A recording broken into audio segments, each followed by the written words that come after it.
Doamnelor, domnilor, bine v-am regăsit. Sunt Viorica Jurcă și vă prezint emisiunea Realitate Azi. Ediția de astăzi va avea un alt format. Vom începe cu discuțiile, după care vom trece la știri. Așadar, 20 de tineri politicieni din 11 țări europene vin la Chișinău să participe sâmbătă 14 mai la Forumul European al Tinerilor din Moldova. Este vorba despre tineri politicieni din România, Ucraina, Germania, Grecia, Belgia, Portugalia, Franța, Polonia, Italia, Spania și Croația, membri ai celei mai mari organizații politice de tineret din Europa. Tinerii Partidului Popular European. Evenimentul este organizat în premieră în țara noastră de Organizația de Tineret a Partidului Popular European din Moldova, în colaborare cu Fundația Konrad Adenauer. În cadrul forumului vor fi dezbătute principalele probleme cu care se confruntă Republica Moldova și care au un impact direct asupra tineretului din țară. Tinerii PPM vor discuta și vor prelua bunele practici ale țărilor participante la eveniment și în special a tinerilor care vin din cele mai mari organizații politice de tineret la nivel european. Discutăm acest subiect cu invitații mei de astăzi. Este vorba despre Adrianos Gianu, vicepreședintele Organizației de Tineret a Partidului Popular European și președintele Organizației de Tineret al Partidului Popular European din Moldova, Ion Ranga. Bună ziua încă o dată, bine ați venit la noi. Domnule Gianu, vreau să încep discuția cu dumneavoastră și anume cum se vede de la Bruxelles și de la Organizația de Tineret a Partidului Popular European situația tinerilor din Moldova, care se confruntă cu anumite lacune ale educației, integrarea pe piața muncii, rata șomajului? Sigur, noi cunoaștem că tinerii moldoveni se confruntă cu o situație economică, dar și politică destul de dificilă. Și motivul pentru care suntem noi aici zilele astea e că să le ajutăm. Da, să putem oferi soluții sau să discutăm ce am făcut noi în situații similare. Asta vreau să vă întreb, pentru că nu suntem singura țară care am trecut prin această perioadă de tranziție. Cum s-au descurcat celelalte țări care au avut probleme similare? Deci, nu consider că este doar o problemă de tranziție. Deci sunt țări cum este, spre exemplu, Grecia sau Spania, unde tinerii acolo se confruntă cu probleme similare și cu o rată șomajului mult mai mare decât aceea din Republica Moldova. Este sigur o situație dificilă. Noi, ca Organizația de Tineret a Partidului Popular European, am venit acum 2 ani cu o propunere, un set de soluții, mai ales pentru integrarea tinerilor în piața de muncă. Da? Consideram că asta e o soluție bună. Soluțiile noastre au fost adoptate și de Consiliul European, de PPE în sine și de foarte multe partide naționale. Deci noi consideram că trebuie să fie pus un accent pe facilități fiscale pentru firme care angajează tineri. Da? După asta trebuie să fie o dezvoltare a aptitudinilor prin sistemul educațional. Și în sfârșit trebuie să fie un focus, o concentrare pe întreprinderii mici și mijlocii, unde majoritatea tinerilor activează sau vor să activeze. Asta a fost planul nostru. Considerăm că această soluție poate să fie adoptată și aici. Sigur, sunt condiții poate mai dificile, dar considerăm că e o soluție bună. Dar în ce măsură aceste probleme pot fi rezolvate și prin implicarea tinerilor în viața politică? Da, sigur. Vedeți, politicienii mai mari, să spun așa, în vârstă, tot ne spun că au încredere în tinerii sau vor să implice mai mult tinerii, dar noi vrem să vedem fapte. Deci tinerii sigur au mai mare grijă de tineri, de colegii lor. Un pas bun, spre exemplu, ar fi includerea tinerilor în liste de candidați, pe locuri eligibile sau... Deci tinerii trebuie promovați. Sigur că implicarea este o soluție, dar și partidele trebuie să includă tinerii în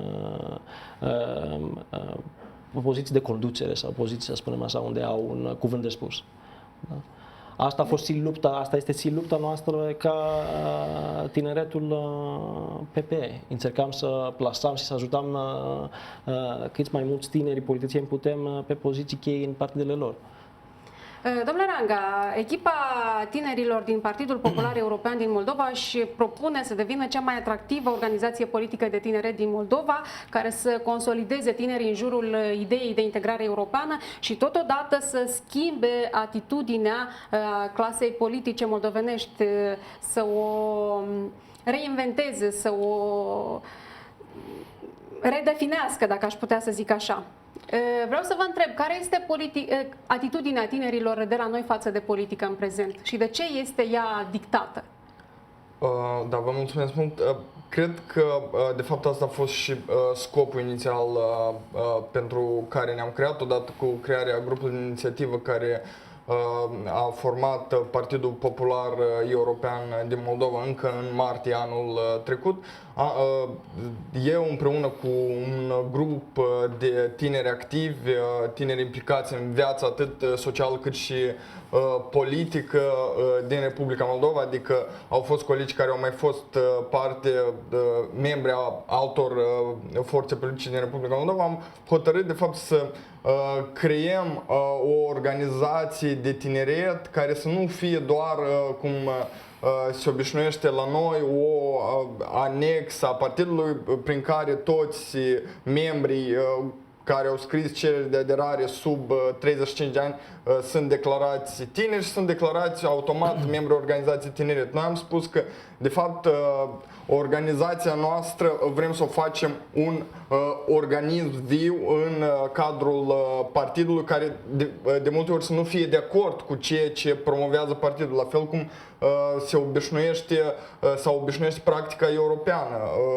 Organizațiile sau liderii organizațiilor politice tineri din Uniunea Europeană nu întotdeauna sunt de acord cu ceea ce promovează liderii lor de partid atunci când cred că acest lucru nu este corect. Astfel, noi am înglobat o serie de principii și de lucruri care am vrea să le promovăm în domeniul de tineret.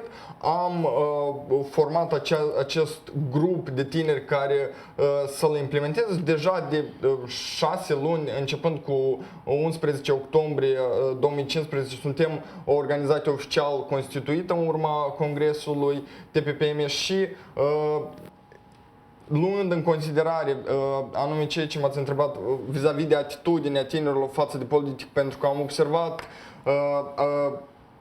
reticența cu care se uitau tinerii atunci când le propuneam să facă parte dintr-un partid politic și se gândeau este iarăși un partid care o să ne atragă, o să fim membri, după care o să ne dezamăgească, cum s-a întâmplat de multe ori. Astfel noi propunem o altă platformă. De fapt, dacă vrei să fii membru al TPPM, a organizației de tineret a Partidul Popular European din Moldova, nu e obligatoriu să fii membru al partidului. Deci poți să vii în organizația tineret, să beneficiezi de oportunitățile pe care încercăm să le oferim împreună cu suportul partenerilor noștri europeni. În primul rând este vorba de Konrad Adenauer și aici vorbesc despre traininguri, conferințe, seminarii de educare. Deci noi încercăm de fapt să educăm o nouă generație de tineri care ulterior vor fi politicieni. Cred că asta e una din cele mai mari probleme pe care le are Republica Moldova, pentru că noi, din păcate, clasa politică e formată din persoane, în mare parte din persoanele care vin din domeniul business-ul, și nu spun că e rău, sau din alte domenii, și având un capital financiar foarte mare, de fapt apar deodată cu un rating peste noapte politicieni. Da, cu un rating foarte înalt și noi practic nu știm nimic despre ei. Nu știm dacă ei în general știu ce înseamnă politică, știu ce înseamnă să conduci un stat, știu ce înseamnă să faci să fii political corect, dar probabil este vorba totuși despre o altă abordare a politicului.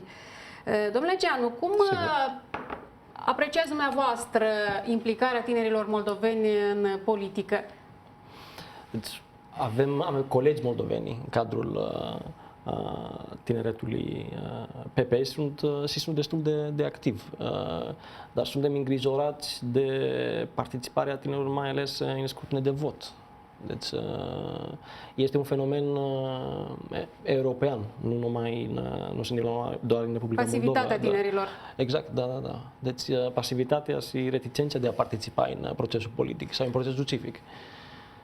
Am vrut să mă refer și la această implicare mai generală a tinerilor în viața social-politică și aici o să fac o paralelă, o referire la evenimentele din 7 aprilie 2009. Deci nu putem spune că tinerii nu au avut un cuvânt de spus atunci pentru că ei au generat această schimbare. De ce totuși tinerii au devenit de atunci atât de pasivi? Au rămas decepționați de rezultatul acțiunilor lor? Și ce trebuia să facă astfel încât așteptările lor să se soldeze cu succes, să se materializeze? Pot să spun că, din păcate, într-adevăr, cel mai probabil tinerii au rămas dezamăgiți de evoluția clasei politice odată cu evenimentele de la 7 aprilie, cu venirea guvernării pro-europene care de fapt pe lângă unele lucruri bune care s-au făcut între anii 2013-2014 și vorbim de liberalizarea regimului de vize, acord de asociere, au fost și multe greșeli și au fost și mulți politicieni din vârful piramidei, așa se spun, din conducerea partidelor pro-europene, care de fapt aveau niște acțiuni care nu prea îi defineau ca politicieni europeni, de scheme de corupție, de tot felul de ilegalități care de fapt i-a făcut pe tineri să se dezamăgească în clasa politică de la noi. De fapt, probabil că ăsta a fost și unul din motivele pentru care și eu, la rândul meu, am ales ca în 2011 să plec în Cluj la studii în România, după care ulterior să revin odată cu ieșirea domnului Iurie Leancă din PLDM și crearea noului partid, pentru că chiar am crezut în acest suflu și sper că acum vom reuși să într-adevăr să schimbăm lucrurile și să nu fie doar vorbe, cum din păcate a fost după 2009 încoace. Deci, din ceea ce înțeleg eu, încercați să obțineți ca vocea tinerilor să fie mult mai auzită, să se facă mult mai auzită. Domnule Geanu, cât de ascultată este vocea tinerilor în Europa și în special în Partidul Popular European, care este cel mai influent, de altfel, partid din Europa? Cred că este destul de ascultată. Vă dau un exemplu. Președintele Organizației de Tineret din Austria este ministrul de afaceri externe. El este membru al Consiliului Tineretului PPE. Sau avem tinerii aleși în Parlamentul European, care au un rol important. Spre exemplu, Eva Paunova din Bulgaria. Ea este liderul unui nou efort pentru digitalizarea Europei. Deci considerăm că suntem destul de ascultați. Dar de ce depinde acest lucru? De mesajul foarte tranșant al tinerilor sau totuși de rata de deschidere a colegilor mai mari, dacă pot să zic așa? Vedeți, noi considerăm că politica nu este o profesie. Deci, ca să... Nu este totuși. Nu este, asta zic, că nu este, nu credem în politicieni profesioniști, deci credem în voci independente. Și cred că ca să ai o voce puternică trebuie să fii destul de independent de partidul mare sau partidul mama sau cum vreți să-l numiți. Cred că cel mai important factor după independență este implicarea. Deci noi avem un birou la Bruxelles, suntem prezenți la întâlnirii PP-ului, Partidului Mama, încercăm să fim cât mai activi, cred că asta e secretul. Sigur că colegii noștri mai în vârstă poate au o reticență, dar noi suntem aici fiecare zi ca să luptăm pentru interesele noastre. Am înțeles. Domnule Ranga, ca președinte al Organizației de Tineret a PPM, ați fost la diferite seminarii, workshop-uri în Germania, în general în Europa. Vreau să vă întreb, prin ce se deosebesc tinerii de acolo de ai noștri? Inclusiv cei care vor să facă politică. Cred că în primul rând este vorba despre i-aș spune totuși curaj. Pentru că atunci când participam la mai multe întâlniri cu oficiali, fie că erau vorba doar de traininguri sau întâlniri oficiale, totuși se vedea dorința de a-și impune punctul de vedere a colegilor din Uniunea Europeană. Din păcate, noi suntem așa de multe ori mult prea diplomați, mult prea nu vrem să nu vrem să supărăm pe cineva sau credem că opinia noastră îi va afecta într-un anumit fel. Probabil ne trebuie mai mult curaj. Și atunci când tinerii din Moldova vor avea mai mult curaj și îți vor spune cuvântul începând de aici din Chișinău și îl vor spune așa tare și răspicat și vor merge și în Bruxelles și în Berlin și chiar și în Moscova și vor spune aceleași cuvinte și hotărât, probabil atunci noi vom avea de câștigat. Și din fericire avem câțiva tineri care sunt destul de activi și pe plan național și plan internațional, din păcate sunt prea puțini. Și asta se datorează și faptului că foarte mulți dintre ei merg să facă școală psihotare, ceea ce nu e rău. Partea proastă vine din faptul că foarte puțini se mai întorc înapoi și atunci ei când merg, eu am fost de exemplu la simularea activității Parlamentului European, chiar în Strasbourg, în clădirea Parlamentului European în 2015 și de când se organiza acel eveniment din 2015, eu am fost primul moldovean care a participat acolo și au mai fost să-i spun așa, tineri moldoveni care au participat, din păcate ei veneau deja ca reprezentanți ai altor țări pentru că erau stabiliți acolo, au făcut studiile, au rămas acolo să locuiască, să lucreze, astfel ei veneau acolo și vorbeau deja în numele altei țări, ceea ce chiar îmi părea rău, adică păcat. Domnule Geanu, dumneavoastră cum vedeți ieșirea din această situație problematică? Deci tinerii noștri care merg să studieze în străinătate, până la urmă nu se mai întorc înapoi. Deci are loc acel exod al minților, cum s-a mai exprimat anterior un politician. Sigur, da. Deci nu este neapărat o chestie rea de a studia în străinătate, dar sigur trebuie să te întorci. Da? Tinerii nu se întorc aici decât dacă sunt destul de multe oportunități. Și asta are de a face cu dezvoltarea economică, care e strict legată de corupție, consider eu, și de statul de drept. Așa că ca să atragem tinerii moldoveni care vor să vină înapoi, să spunem așa, trebuie să situația politică internă, în primul rând, trebuie să devină mai bună și să dea soluții cu adevărat. Deci reforma politică despre care vorbim este și soluția pentru a atrage tineri care vor să vină înapoi. Da. Dar o eventuală apropiere de Uniunea Europeană, la care sper atâta lume, ce va aduce bun în politicile pentru tineret? Sigur există un set de legi, un status quo care trebuie să fie adoptat va trebui să fie adoptat și în Republica Moldova și asta o să fie spre beneficiul tinerilor moldoveni. Deci, prin condiții în sensul pozitiv puse de Uniunea Europeană, sigur e spre beneficiul tinerilor. Da. Deci legii care trebuie modificate, controlul asupra justiției sau asupra corupției sau lupta împotriva corupției. Deci asta sunt lucruri de beneficiu care aduce Uniunea Europeană. Nu pot să nu vă întreb lucru care ne frământă foarte profund în ultima vreme, și anume că relațiile Republica Moldova-Uniunea Europeană s-au răcit în ultima vreme considerabil. Cum se vede acest lucru de acolo? Ne-a abandonat Europa sau ne-a mai lăsat o șansă?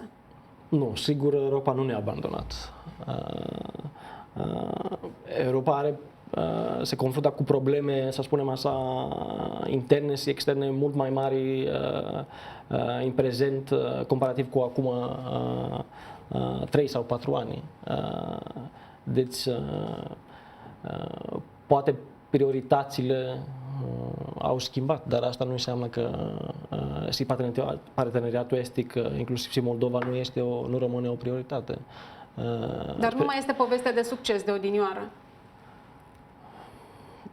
În acest sens... Da. Îmi cer scuze. Nu cred că este vorba de o poveste de succes. Sunt mai multe pași care trebuie făcute și este un proces nu neapărat scurt. Da. Deci este un proces mai lung care trebuie urmărit. Dar nu cred că Europa ne-a abandonat, nu. Dar cum se vede de acolo? Care este cea mai mare problemă actuală a Republicii Moldova? Sigur, sunt probleme referitor la respectarea statului de drept și problema corupției, existența oligarhilor. Asta e chestia pe care ne preocupă și în continuare ne preocupă cautarea și sprijinirea acelui partener pro-european. Deci, situația politică aici se schimbă foarte rapid și noi trebuie să ne ajustăm. Din motivul ăsta suntem și noi aici. Am înțeles. Vreau să trecem acum la evenimentul anunțat pentru mâine, la Forumul European al Tinerilor, care va reuni tineri politicieni din 20 de țări. Domnule Ranga, pentru cine, cui este destinat acest eveniment?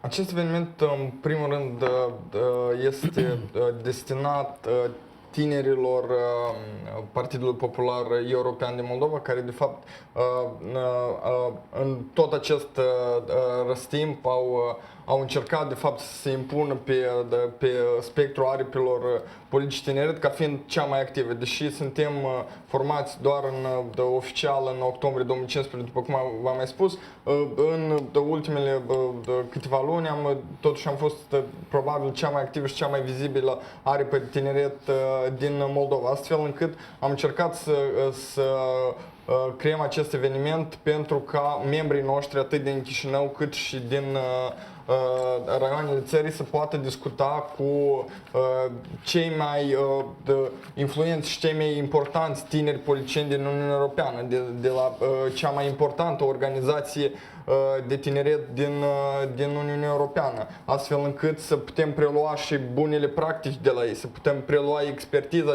de la ei și nu doar în domeniul de tineret și nu doar în domeniul de organizare a unei aripi politici de tineret, dar și pe problemele cu care se confruntă tinerii, astfel încât mâine discuțiile se vor axa pe așa probleme majore cum este neangajarea tinerilor sau lipsa locurilor de muncă pentru tineri, influențele sau influența acordului de asociere asupra tinerilor sau beneficiile care va aduce sectorul de tineret și implicării tineri acordul de asociere. Despre, după cum a amintit și Adrianos, cea mai mare problemă a Moldovei este în continuare statul de drept și lipsa luptei cu corupția, astfel încât vom discuta și despre statul de drept și ce pot să facă tinerii politicieni. De fapt, scopul sau obiectivul acestui eveniment este de a urmări scopul final, astfel încât, după cum am spus și la începutul emisiunii, să educăm o nouă generație de tineri implicați și civic și politic, care să știe atunci când ajung în fața că vor fi implicați în poate unii curând, poate unii peste 10 de ani, când au toată viața înainte, că avem membri începând de la 16 ani până la 35. Deci, când o să fie implicați în politică, să știe ce trebuie să facă, să știe care sunt prioritățile, care sunt principiile care trebuie urmărite, cum ne apropiem cu pași clari și concreți față de Uniunea Europeană, nu doar prin vorbe. Și aici o să revin un minut la întrebarea dumneavoastră de mai devreme, ce țin de încrederea Uniunii Europene. Încrederea Uniunii Europene vine atunci când noi facem pași spre Uniunea Europeană. O să vă dau un simplu exemplu. În anul 2013-2014 în Moldova au venit în timpul guvernării lui Iurie Leancu, au venit în Moldova peste 80 de delegații oficiale europene. În 2015 au fost 5. Deci acesta este o diferență care spune ceva atât din punct de vedere a faptului că lipsesc reforme, dar și din punct de vedere a încrederii pe care o au europenii față de persoanele care acum reprezintă guvernarea. Și aici mă refer prim-ministru, președintele Parlamentului și așa mai departe. Domnule Gianos, Sigur. cu ce mesaj veniți în fața tinerilor din Moldova mâine? V-am spus, noi considerăm că politica nu este o profesie. Da? Mesajul nostru, primul mesaj, să spunem așa, de al nostru, este că tinerii trebuie să fie concentrați pe cariera lor. Deci ca să ai o voce puternică trebuie să ai și independență. Deci vrem să dezvolte ei cariera profesională sau studiile lor. Noi credem în personalități puternice. Deci trebuie cumva să fii independent, să faci să fii independent. Deci vă spun chestia asta poate vă surprindeți, dar nu cred că prioritatea principală a unui tine trebuie să fie neapărat politică. Deci, cariera lui trebuie să fie prioritatea și asta este ce îi asigură independența, ca să poată intra în politică Atunci când o decide. în termeni care vrea el, nu în termeni care vrea altcineva. Deci asta e mesajul nostru principal. După asta, sigur, vine implicarea, seriozitate și muncă grea. Deci de asta are nevoie țara și de asta are nevoie și Europa. E același mesaj care dăm, cu care venim și în față restul tinerilor din mai multe țări. Eu vă doresc mult succes și vă mai aștept la noi în studio. Vă mulțumesc foarte mult. Vă amintesc că am discutat cu Adrianos Gianu, vicepreședintele Organizației de Tineret a Partidului Popular European și președintele Organizației de Tineret al Partidului Popular European din Moldova, Ion Ranga. Noi revenim după o scurtă pauză. Rămâneți cu Realitatea azi.